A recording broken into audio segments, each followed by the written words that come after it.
ദാസാറാണ് ഇരിക്കുന്നതെന്നൊക്കെ ചിന്തിച്ചു കഴിഞ്ഞാൽ ഒരു വസ്തു പാടാം, ഇവിടുന്ന് കൊണ്ട് ശബ്ദം വരില്ല. മറ്റേ ശ്രീനിവാസേട്ടൻ മറ്റേ ഇതിൽ വിസിൽ വിളിച്ച കാര്യമോ.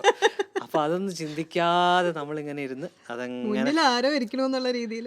ശരത്തേട്ടൻ ഇരിക്കുന്നുണ്ട്, ജഡ്ജി രവീന്ദ്ര മാസ്റ്ററാണ് ഫൈനൽ ജഡ്ജ് ചെയ്ത്. അപ്പൊ അങ്ങനെയുള്ള ആളുകളുടെ മുന്നിൽ ഇപ്പോഴത്തെ കുട്ടികൾക്കും ആ ഒരു ഭാഗ്യം ഉണ്ട് കേട്ടോ, ഇല്ലാന്നല്ല ഞാൻ പറയുന്നത്, ഉണ്ട്.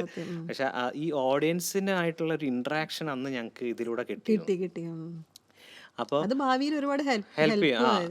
അന്ന് പക്ഷെ ഇപ്പോഴത്തെ റിയാലിറ്റി ഷോയിൽ കൂടുതൽ കാര്യങ്ങൾ പറഞ്ഞു കൊടുക്കുന്നുണ്ട്, കാരണം ടെക്നിക്കൽ കാര്യങ്ങൾ. കാര്യങ്ങൾ അന്ന് അത് അത്രയും പറയില്ല, അത്രയും അതിനുള്ള ചാൻസും ഇല്ല, കിട്ടിയിട്ടില്ല. അത്രയും പറയില്ല. പിന്നെ നമ്മൾ ഇങ്ങനെ അറിഞ്ഞ് മനസ്സിലാക്കി എടുക്കുന്നതാണ് ചില കാര്യങ്ങൾ. ഇപ്പൊ ചിലപ്പോൾ പേഴ്സണലി നമ്മൾ അവരെ വിളിച്ച് അവരെടുത്ത് പോയൊക്കെ ചോദിക്കും, സാർ എന്താണ് ഞാൻ അന്ന് പാടിയതിൽ. അന്ന് അവിടെ പോയിട്ട് സ്റ്റേ അങ്ങനത്തെ അതൊക്കെ സ്റ്റേ ഉണ്ട്.